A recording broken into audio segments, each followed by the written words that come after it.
Unmute कीजिए, unmute कीजिए, unmute कीजिए, आपकी आवाज अनम्यूट कीजिए, आपका म्यूटेड है। हाँ बोलिए आप। आशुतोष जी नमस्कार। क्यूआई नेटवर्क पर जुड़े हुए सभी साथियों को और इस चैनल को अप्रत्यक्ष प्रत्यक्ष तौर पर जो देख रहे हैं उन सभी को मध्य प्रदेश की धरा से मैं संजय नायक प्रणाम करता हूं। आशुतोष जी, बैंकिंग का एक सिस्टम होता है कि साहब हम अपने व्यवसाय को रीइन्वेस्टमेंट भी करेंगे और जो भुगतान लेना चाहे उसको भुगतान भी करेंगे।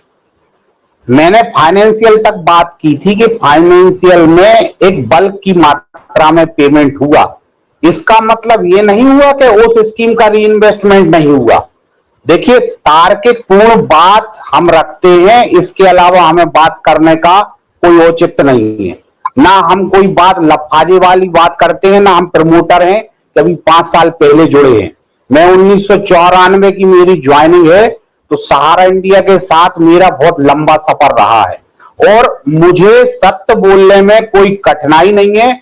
झूठ में बोलने पे ज्यादा फोकस करता नहीं हूं, चाहे वो मैं कहीं रहूं और चाहे किसी भी कंडीशन में रहूं। तो जो सत्यता है वो सत्यता है। फाइनेंशियल एक मिनट रुकिए, सतीश जी ने अभी तक कोई झूठ बोला नहीं। अभी तक आपने झूठ का क्यों जिक्र किया?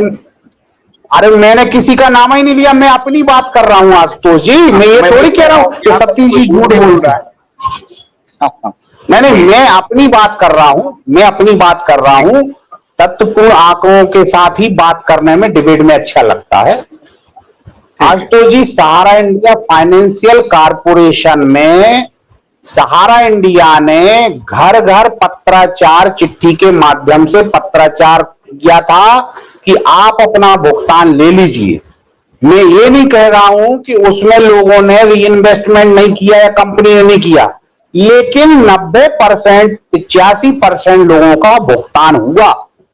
अब ये सिस्टम होता है कि देखिए, व्यवसायिक संस्थान में व्यवसाय करने का एक आग्रह की विषय वस्तु होती है। एक मिनट रुकिए नायक साहब, एक मिनट, मैं रोक रहा हूं आपको, माफी चाहता हूं। अभी आपने कल परसों मेरे ही शो पे कहा कि 73,000 करोड़ रुपए का भुगतान 2011 के पहले 11-12 में हुआ, आपने ये कहा था। सतीश जी कह रहे हैं कि ऐसा कुछ नहीं हुआ, कोई भुगतान नहीं हुआ था।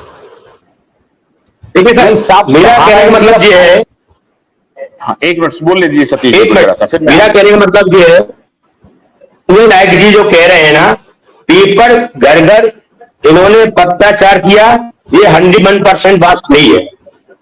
अब हम आते हैं मुद्दे पे। भारत सरकार के माध्यम से या सुप्रीम कोर्ट के माध्यम से ये कहा गया था, फाइनेंशियल का पेमेंट जो है वो आप चेक के माध्यम से करेंगे। कंपनी ने उसको चेक देना था पार्टी को, उसके बाद एजेंट जाता, दोबारा रीइन्वेस्टमेंट करता, केस लाता, वो जमा करता की जवाबदेही होती। देता तो ठीक है, नहीं देता तो ठीक है, लेकिन कंपनी को चेक देना था। कंपनी ने क्या किया, एजेंट से बोला ये परसेंट रियल एस्टेट में, ये इसमें इतना ब्याज है, आप इसको रीइन्वेस्टमेंट करा दीजिएगा। तो मेरा कहना मतलब 50% से अधिक पैसा रीइन्वेस्टमेंट हुआ। जो छोटा अमाउंट है 2,000, 4,000, 5,000, 10,000, 15,000 तक छोटे चेक दिखाने के लिए उन्होंने चेक बना के दिए। जो 19,000 तक का पेमेंट था, जो चेक बनना था उसका ब्याज लगा करके, लेकिन उसका चेक नहीं बनाया, वो रीइन्वेस्टमेंट कर दिया। मैं संजय नायक की बात को नहीं टाल रहा, लेकिन मेरा कहने का मतलब यह है कि वो 101% पैसा चेक से करना था, फिर एजेंट जमा करता से कहता कि हमारी ये स्कीम है, पैसा देता तो अच्छा, नहीं देता तो अच्छा, लेकिन चेक से पेमेंट सारा इंडिया को करना था। वहां गुमराह किया, चेक से पेमेंट नहीं। हाँ, तो इसमें एजेंट की कितनी गलती थी और सहारा प्रबंधन की कितनी गलती थी? दोनों की बराबर,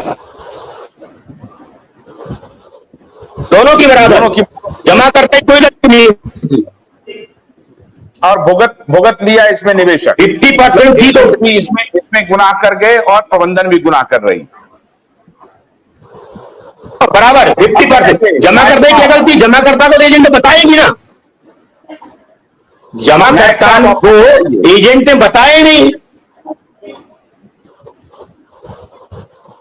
नायक साहब, आप ईमानदारी से बताइए कि एजेंट ने क्या गलत किया। आशुतोष जी, मैं आपको बताऊं, जैसे अपने जबड़े के बीच में जीभ रहती है ना, ऊपर प्रबंधन नीचे जमा करता, बीच में एक जीभ रहती है आशुतोष जी, वो स्थिति है कार्यकर्ता की। ना उससे रोते बन रहा है ना हंसते बन रहा है, और वर्तमान स्थिति में वो ही सबसे ज्यादा पीड़ित है। जमाकर्ता का तो 10, 20, 50 हजार रुपए जमा था 20 साल पहले, जो आज बढ़ के इतना हो गया है। लेकिन कार्यकर्ता का तो पूरा जीवन, पूरा जमा पूंजी, पूरे भविष्य के प्रश्न पे प्रश्न चिन्ह लग गया है। तो वो हमेशा जबड़े के बीच में जीव रहती है। मैं संज्ञा दे रहा हूं आपको, वो स्थिति कार्यकर्ता की पहले भी रही है, आज भी रही है। उसने प्रबंधन का आदेश भी माना, उसने जमाकर्ताओं को खुश रखने के लिए भी अपने आप को समर्पित कर दिया। कुल मिला के ये कहें कि वो साहब एक ऐसी कामधेनु गाय थी कि जब चाहे प्रबंधन उसको उपयोग कर लेता था, जब चाहे जमाकर्ता उसको उपयोग कर लेता था। ये स्थिति थी उसकी। कार्यकर्ता ने चोरी मक्कारी नहीं की, कार्यकर्ता ने स्वाभिमान के साथ काम किया।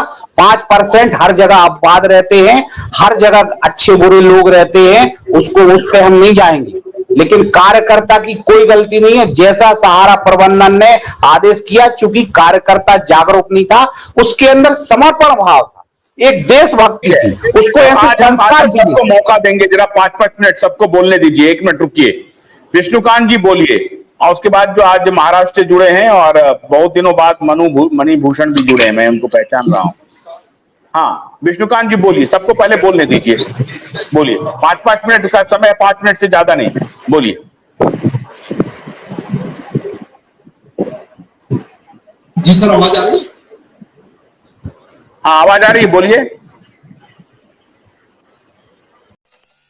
गन्ने की कड़ी बुनियाद, जिसे मराठी में खुडक्या और कुछ उत्तर भारत के क्षेत्रों में खुटकी भी कहा जाता है, उसे केवल भोलानाथ का 2-in-1 बैटरी ऑपरेटेड हार्वेस्टर कम ब्रश कटर आसानी से और बिना रुकावट के काट सकता है।